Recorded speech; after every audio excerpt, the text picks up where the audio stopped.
You ever do something so wrong that it's like you didn't even do it at all? Because that's what I just did. So today I wanted to talk about something that I've been avoiding talking about. And not just talking about, but I've kind of just been avoiding in general, like thinking about, doing anything about it, acknowledging that it's a thing at all in any way, shape, or form, and that is my weight regain. Yeah, before that, I'll give you my stats. My highest recorded weight, I have a cat. My highest recorded weight was 396 pounds. I had vertical sleeve weight loss surgery in March of 2016. So my stats are, so my weight the day of surgery was 311 pounds. My weight today is 195-ish pounds. Me at a total of 200 pounds down and like 120 pounds since weight loss surgery. I am very hard on myself, so it's easy to forget that regardless of where I'm at right now, I'm still 200 pounds down from my highest ever weight, which is amazing, and I'm so grateful for that.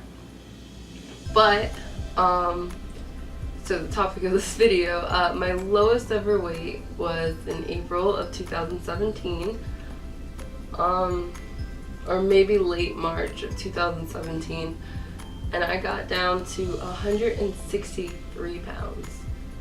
So I am right around 30 pounds up from that. So, disclaimer, I purposely put 10 pounds back on. So for my sake, I only regained 20 pounds.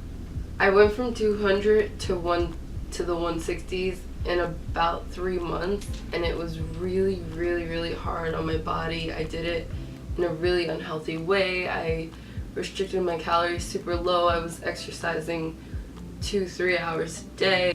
It was not good for me mentally or physically. I developed amenorrhea, which means I lost my period for 6 months. So I actually maintained the 160s from all of April and then part of May, and then by that point I had realized I hadn't gotten my period since December of 2016, so I wanted to see if putting some weight back on would help, because I did lose it around 175, so I was hoping that getting back to 175 would bring it back, and then I'd be able to, if I wanted to, go back to 165 in a healthier, more sustainable way. Basically dieting since January of 2015, non-stop. My body was in a caloric deficit for 2 years straight, and unfortunately that led to binging. So I'm sure to a certain extent I binged before I lost weight, but I was never as like aware and even hyper aware of the fact that I'm doing it until now.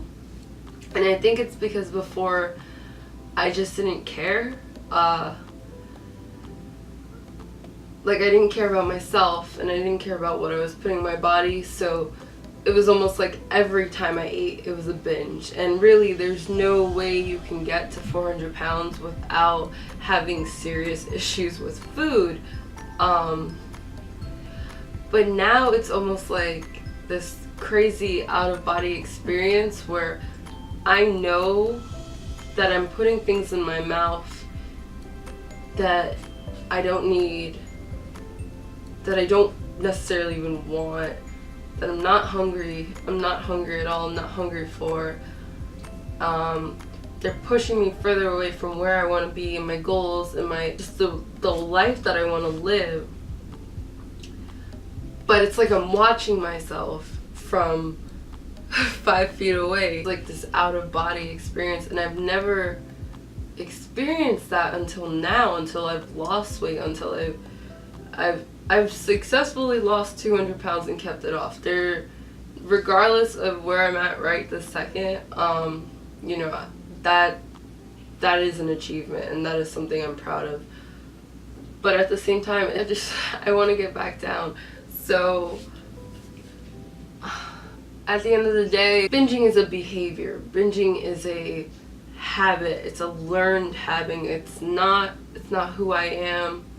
It's not a fundamental part of me. So it's just something I need to get over, and I really need to sit down with myself and examine my eating patterns and examine why it is that I'm binging. And so what I've been doing lately is I'm tracking my macros again. I took a very long break from that. But that is part of the weight gain, because I've basically just been eating whatever, whenever, and not really caring about calories, like knowing in the back of my mind, hey, you're eating way more than you need to sustain yourself, but also not really caring about that. So I'm back to tracking calories. I'm back to eating low carb.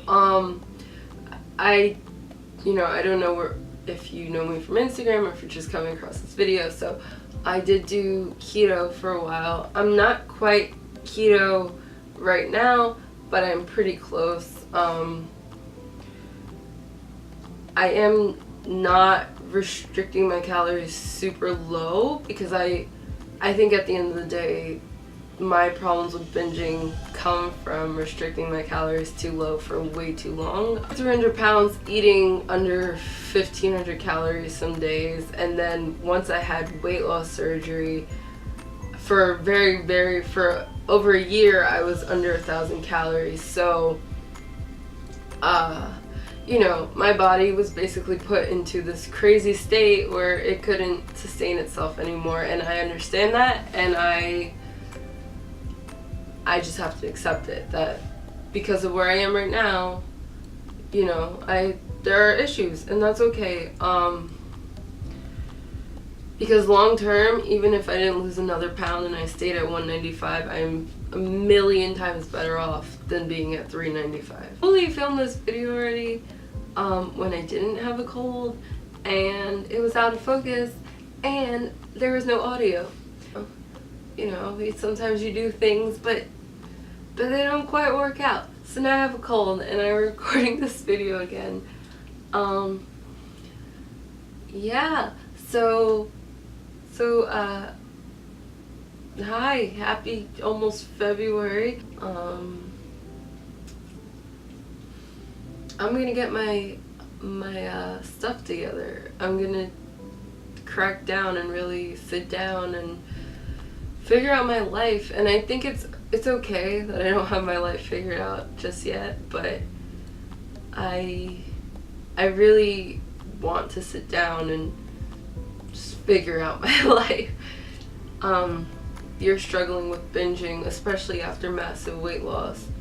You're not alone, and it's not your fault. It is literally not your fault. You're not alone. You're gonna be okay. I'm gonna be okay. You are so much more than your weight. You're so much more than any relatively small thing you might be going through. And I know binging's a big deal, but you just have to remember it doesn't define you. Again, binging is a behavior, and even if it comes from emotional or stress, it's still a behavior, and you can dig yourself out of a behavior. You can relearn and retrain your brain to not binge. One single strategy isn't going to work for everyone, but I think the most important step is just admitting that you have an issue and sitting down and really being open and honest with yourself about why you're having an issue, and pinpointing what triggers your binges and trying to figure out how you can just maneuver your way around it.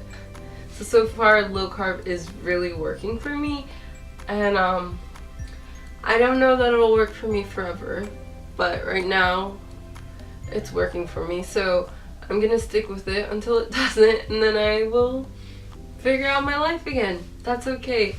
I have my whole life to figure out the way I want to eat, and it's not that serious, and I'm healthy and I'm happy, and I have a cold. I hope you have a great day. Thank you for watching. Hopefully I make some more videos. Hopefully you got something out of this, and if not, you just laughed at me because I'm awkward, and if that's all you got from this, then that's great too, because at least you laughed. Yeah, so bye.